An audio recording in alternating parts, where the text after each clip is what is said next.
सर्प की जीभ दो हिस्सों में कटी होती है। ऐसा आपने सुना होगा और देखा भी होगा। इसके पीछे एक रहस्य है।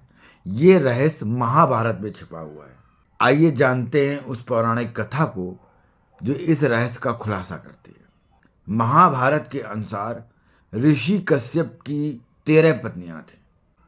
एक पत्नी का नाम कद्रू और एक पत्नी का नाम वनिता था। जो कद्रू थी उसके सभी पुत्र सर्प थे। उसने नागों को जन्म दिया था। वनिता के पुत्र थे पक्षीराज गरुण। एक बार कद्रू और वनिता एक बाग में घूम रही थी। तभी उन्होंने बहुत दूर एक सफेद घोड़े को जाते हुए देखा। दोनों में बहस छिड़ गई कि इस घोड़े की पूंछ काली है या सफेद।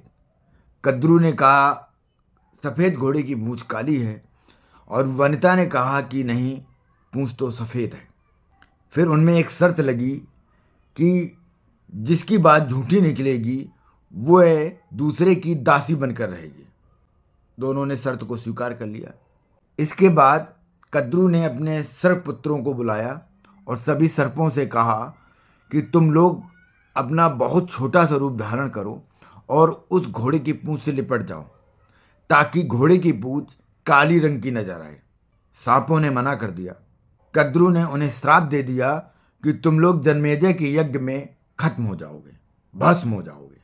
इसके बाद सर्पों ने अपने माँ से विनती की और वे उसकी शर्त को मानने के लिए तैयार हो गए। सर्पों ने बहुत छोटा सा रूप धारण किया और उस घोड़े की पूंछ से लिपट गए।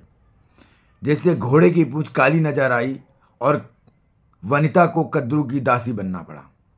ये बात जब गरुण जी को पता चली तो वे कद्रू और सर्पों के पास पहुंचे।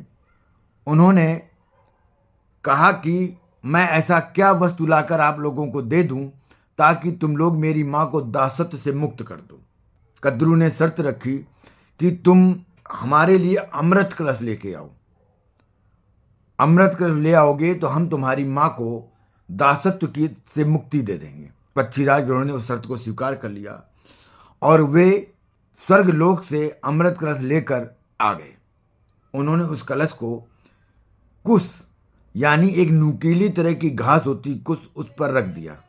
उस कलश से अमृत को पीने से पहले सारे नाग स्नान करने के लिए गए। इस बीच देवराज इंद्र आए और उस कलश को उठाकर स्वर्ग ले गए। जब सर्प लौट कर आए तो उन्होंने देखा कि अमृत का कलश गायब है। लेकिन उन्होंने क्या किया कि जहां पर अमृत कलश रखा हुआ था उस घास को सारे सर्पों ने चाटना शुरू कर दिया, क्योंकि उन्हें लगा कि जिस जगह पर यह कलश रखा था वहां पे अमृत की कुछ बूंदें अवश्य गिरी होंगी। और उस नुकीली घास को चाटने के कारण सर्पों की जीभ कट गई, वो 2 हिस्सों में बट गई। तब से सभी सर्प नागों की जीभ जो होती है वो 2 हिस्सों में बटी होती है।